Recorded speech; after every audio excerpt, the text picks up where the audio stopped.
Welcome back to Kleppers Corner, the show where we take a date on the calendar and discover it's basically a cosmic grab bag. Sometimes you get democracy. Sometimes you get disaster. Sometimes you get a pope screaming, "I'm in charge," at a king who is absolutely not listening. November 18th is one of those days where history looked at the calendar, shrugged, and said, sure, let's do all of it. This is a day where nations are born. Time gets invented twice. Churches get leveled and rebuilt like the world's most expensive Lego set.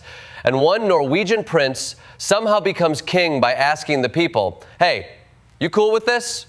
So let's dive deep, deep like the Panama Canal, but with considerably fewer mosquitoes, treaties, and French guys causing trouble.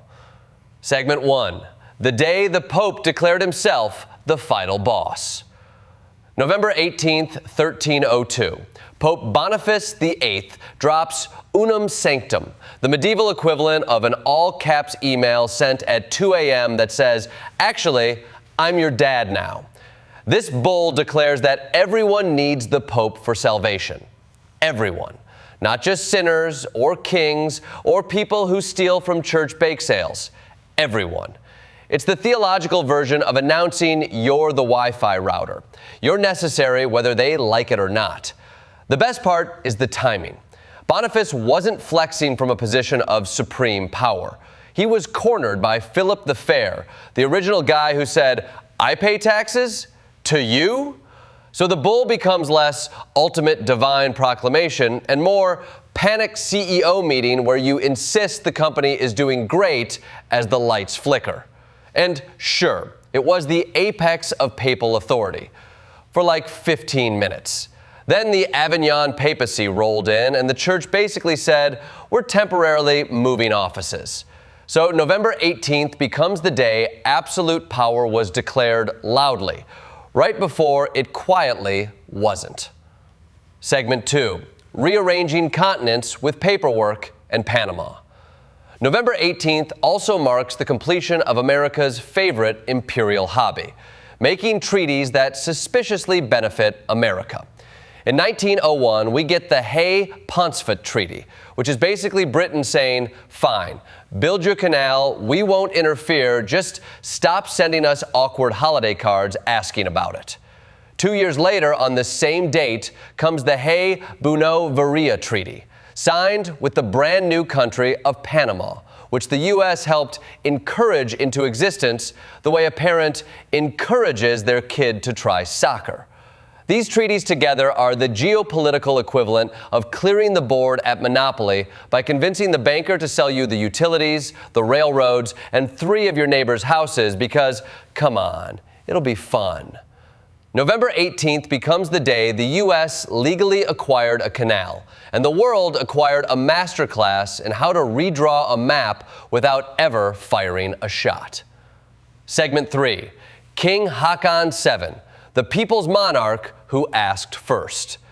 In 1905, Norway decides to exit its union with Sweden and goes monarch shopping like it's browsing IKEA for a new constitutional arrangement. Prince Carl of Denmark is offered the throne. And instead of grabbing the crown like it's the last PlayStation on Black Friday, he says, let's ask the people. A referendum happens. Monarchy wins big. And on November 18th, the Storting says, Carl, you're in. And he answers, cool, call me Haakon VII.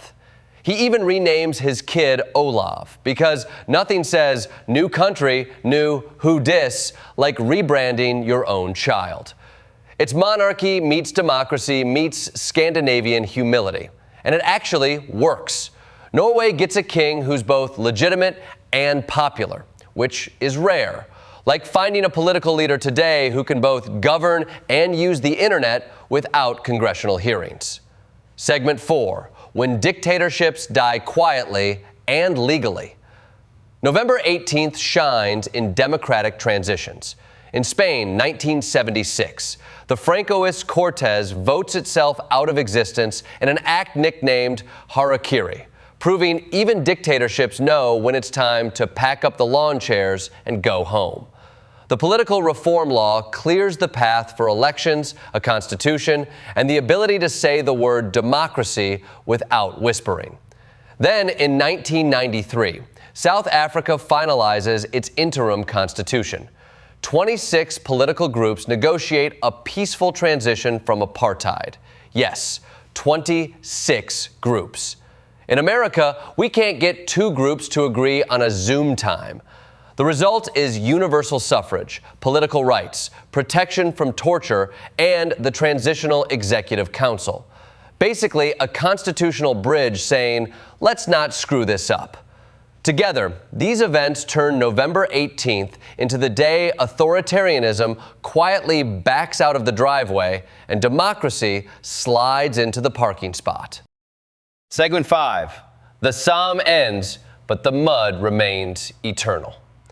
On November 18th, 1916, the Battle of the Somme finally ends after 5 months of strategy that looked suspiciously like, everybody run forward again. Maybe this time it'll work.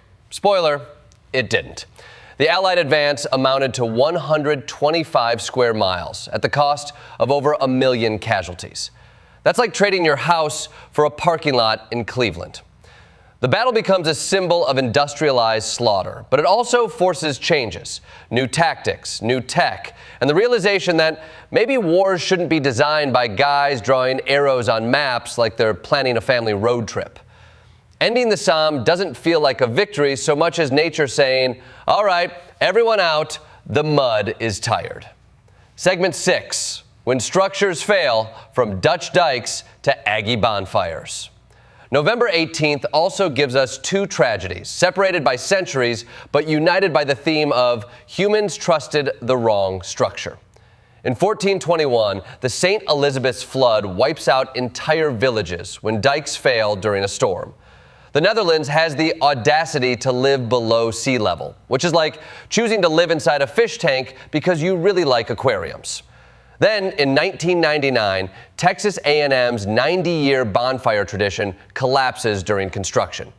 Investigations reveal structural flaws, missing cables, and a shocking absence of engineering oversight. It's the moment when a beloved tradition meets physics, and physics reminds everyone it does not care about school spirit. Both disasters are reminders that structures demand respect, maintenance, and perhaps fewer logs stacked like Jenga on a dare. Segment 7, the day railroads invented time, and everyone just went with it. On November 18th, 1883, North American railroads adopt standard time. Before this, every town had its own local noon, which meant if you took a train from Chicago to Pittsburgh, your watch aged like a banana in a hot car. So the railroad said enough and standardized time zones. Governments didn't do it, corporations did. That's how powerful railroads were. They changed the reality of time itself. And everyone adjusted their clocks and said, yeah, seems legit. This is the moment humanity goes from living by the sun to living by the schedule. The rise of the punch clock begins here. So if you've ever been late for work, thank the railroads for inventing punctuality. Segment 8, books, basilicas, and the birth of Western culture as we know it.